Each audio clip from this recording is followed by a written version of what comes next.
Assalamualaikum warahmatullahi wabarakatuh. Waalaikumsalam. Waalaikumsalam. Bagaimana kabarnya hari ini anak-anakku?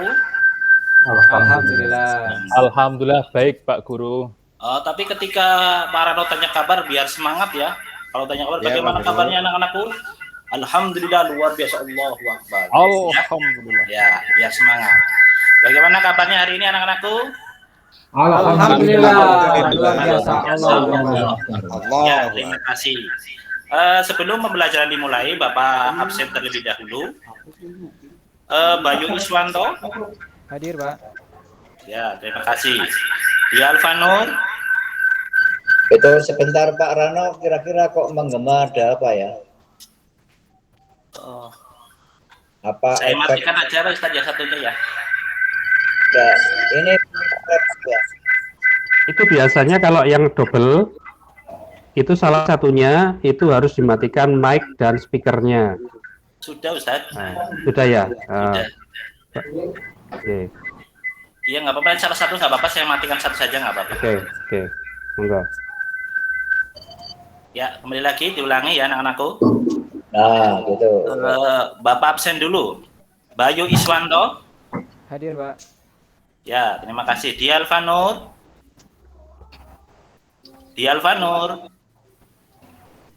Oh, izin ya, hari ini sakit ya? Oh iya, mudah-mudahan cepat sembuh ya. Muhammad Mahfur. Hadir, Pak. Ya. Parsudi. Hadir Pak Guru.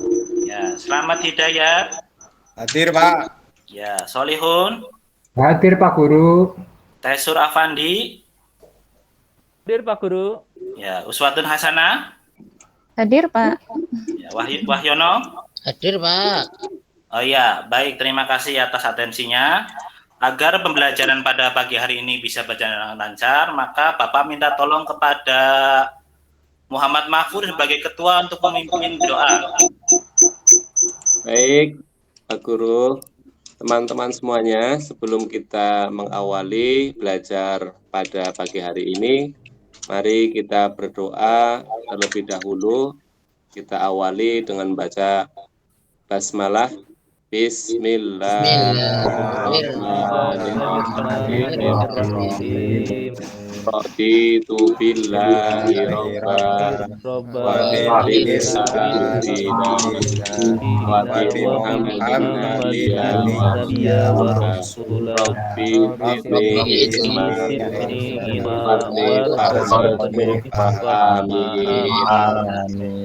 Terima kasih Mas Mahfur sudah memimpin teman-teman untuk berdoa. Mudah-mudahan pembelajaran kita ini diridhoi Allah dan menjadi ladang pahala kita semuanya. Amin. Oh iya anak-anakku, walaupun pembelajaran kali ini masih daring, tetap ya kita harus tetap semangat, tetap optimis bahwa segala sesuatu yang diciptakan Allah itu tidak ada yang batil atau ma khalaqta hadza batila. Kita sebagai penerus dakwah agama harus tetap konsisten dalam menjalankan amanah, salah satunya amanah untuk untuk mengikuti pelajaran. Seperti halnya amanah para waliullah ketika mendakwahkan Islam. Baiklah anak-anakku, akan Bapak share materi yang akan kita pelajari pada pagi hari ini.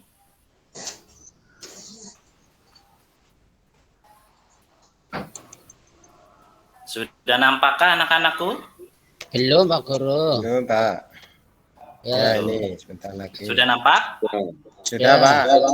Alhamdulillah. Baik, pada pagi hari ini kita akan belajar sejarah masuknya Islam di Nusantara. Ya, sebelum langkah lebih lanjut, Bapak mau tanya dulu, kenapa sih namanya sejarah masuknya Islam di Nusantara, bukan sejarah masuknya Islam di Indonesia? Nusantara sama Indonesia sama tidak? Beda, Pak. Tidak. Bedanya apa ya? Coba, Mahfur. Waktu itu belum ada Indonesia, Pak Guru.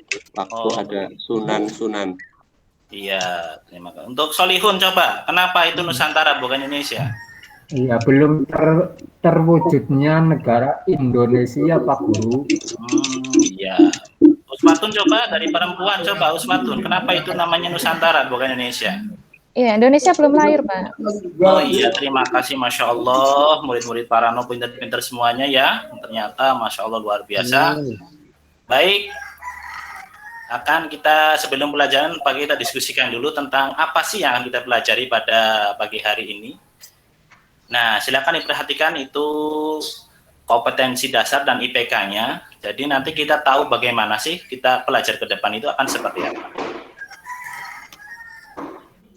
Nah, tujuan pembelajaran pada pagi hari ini yaitu yang pertama, meyakini bahwa perkembangan Islam Nusantara sebagai bukti Islam rahmatan lil alamin. Yang kedua, menunjukkan perilaku cinta tanah air sebagai implementasi mempelajari sejarah perkembangan Islam di Nusantara dengan benar. Yang ketiga, menjelaskan alur perjalanan dakwah di Nusantara dengan benar. Yang keempat, menunjukkan strategi cara-cara dakwah di Nusantara dengan benar. Yang kelima, menyebutkan kerajaan-kerajaan Islam di Nusantara.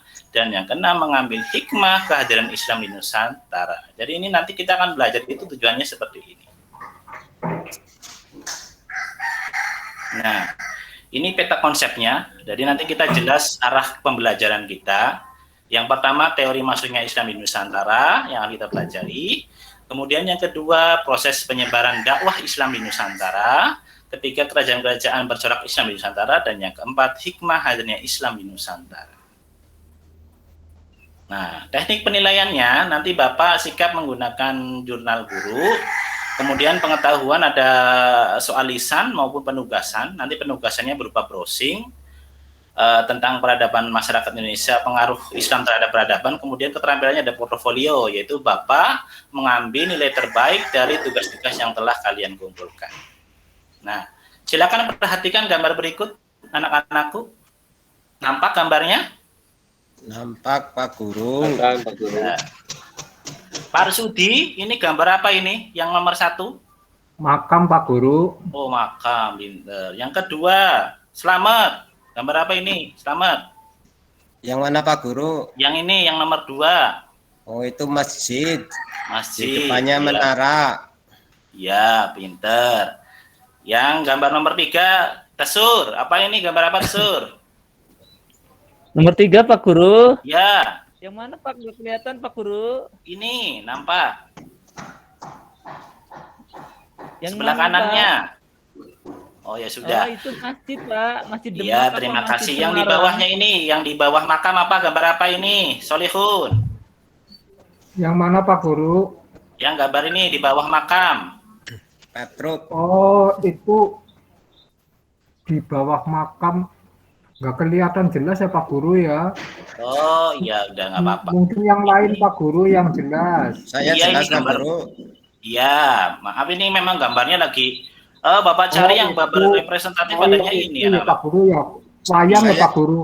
Saya jelas, Wayang ya Pak Pak Guru. Guru. Gambar wayang. Oh iya iya. Wayang. Kemudian di sampingnya gambar apa, Wahyono? Yang rame-rame ini? Gerbang keraton. Oh, gerbang keraton, betul sekali. Terus yang terakhir gambar apa ini? Pak Sudi. Kayaknya itu dulu itu kayak raja-raja atau sultan gitu loh, Pak Guru. Iya. Kelihatannya pakaiannya seperti itu.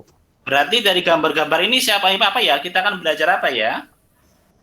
Sejarah. Iya, betul, sejarah. Pak Guru. Iya, iya, terima kasih. Betul, pintar-pintar semuanya, dapat 100 semuanya nanti ya. Ya. Pak Guru.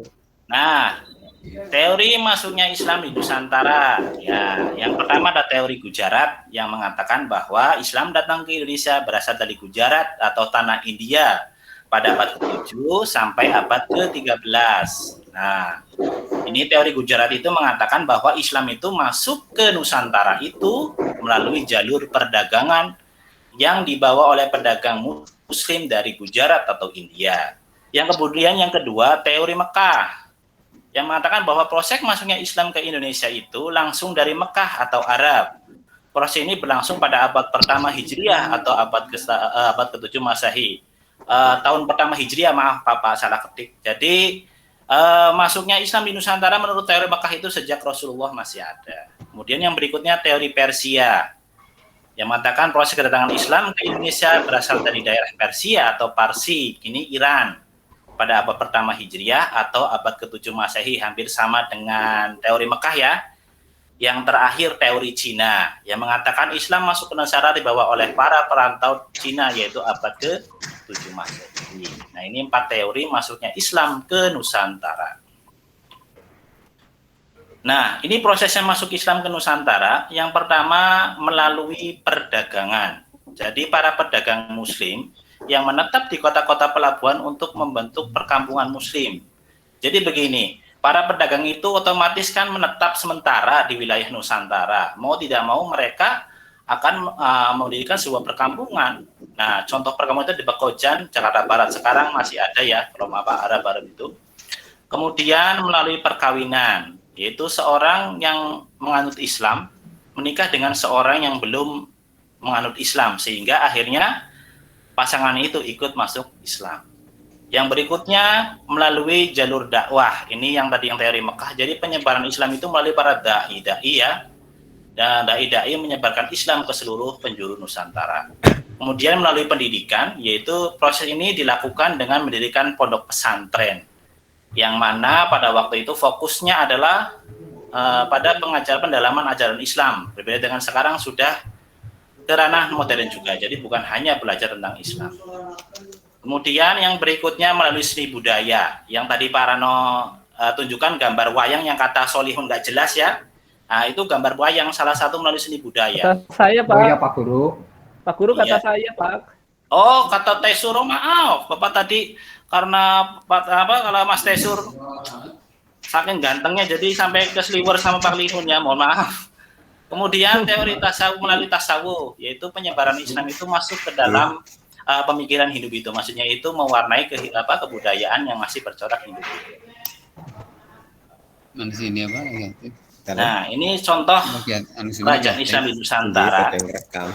Ada Samudra Pasai. Ini bisa dilihat pada abad ke-13 berdirilah kerajaan Samudra Pasai. Nah, namun Islam ini masuk dari abad ke-12. Kemudian berikutnya kerajaan Aceh Darussalam. Ini di bumi Sumatera sana, sama masuknya pada abad ke-12. Kemudian ada kerajaan Pajang di Jawa, ada Mataram Islam, kemudian Banjar dan kerajaan Makassar. Sebenarnya masih banyak lagi, cuman ini hanya sebagian saja, nanti sisanya akan dijadikan sebagai bahan diskusi kita nanti. Oke. Yang terakhir hikmah Islam di Nusantara. Ya, manusia terlepas dari pemujaan terhadap berhala. Jadi dulu sebelum Islam masuk ke Nusantara itu masih syarat dengan budaya Hindu-Buddha, yang mana masih dengan ritual keluargaan, ya, dengan dewa-dewa yang mereka sembah, yang berwujud patung. Kemudian semangat cinta tanah air dan rasa bangga sebagai bangsa Indonesia. Bersyukur menjadi bagian dari bangsa Indonesia, kemudian mampu mengubah cara berpikir masyarakat Indonesia khususnya pemuda yang tadinya bersifat sektarian atau hanya bersifat kesukuan menjadi bersifat nasional. Kira-kira mari kita tarik kesimpulan bersama-sama anak-anakku. Yang Bapak sampaikan tadi apa saja? Yang pertama, Masuknya Islam ke Nusantara, Pak Guru. ya, Teori masuknya Islam di ke Nusantara, betul sekali. Iya, terus apa lagi?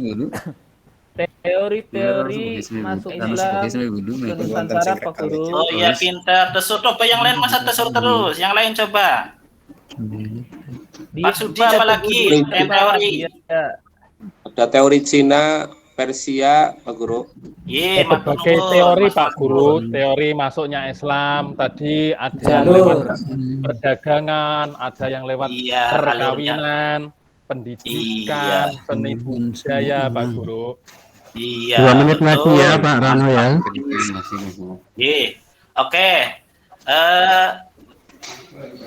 Evaluasi pembelajaran ada di LKPD ya. Ini linknya sudah Bapak tuliskan di slide ini. Bisa nanti setelah Bapak selesai menerangkan, anak-anakku bisa langsung melihat atau masuk ke link ini. Sudah Bapak siapkan di situ semuanya tentang evaluasi dan sebagainya. Seperti itu. Ada pertanyaan? Tidak ada, Pak Guru. Oh ya udah. Terima kasih atas atensinya. Ya, mohon maaf atas segala khilafannya. Billahi fi sabilillah wastabiqul khairat. Wassalamualaikum warahmatullahi wabarakatuh. Waalaikumsalam warahmatullahi wabarakatuh. Baik, terima kasih. Tidak terasa kan Bapak Ibu, cepat sekali 15 menit. Oke, berikutnya Bu Uswatun, Bu Uswatun. Monggo, Bu Uswatun.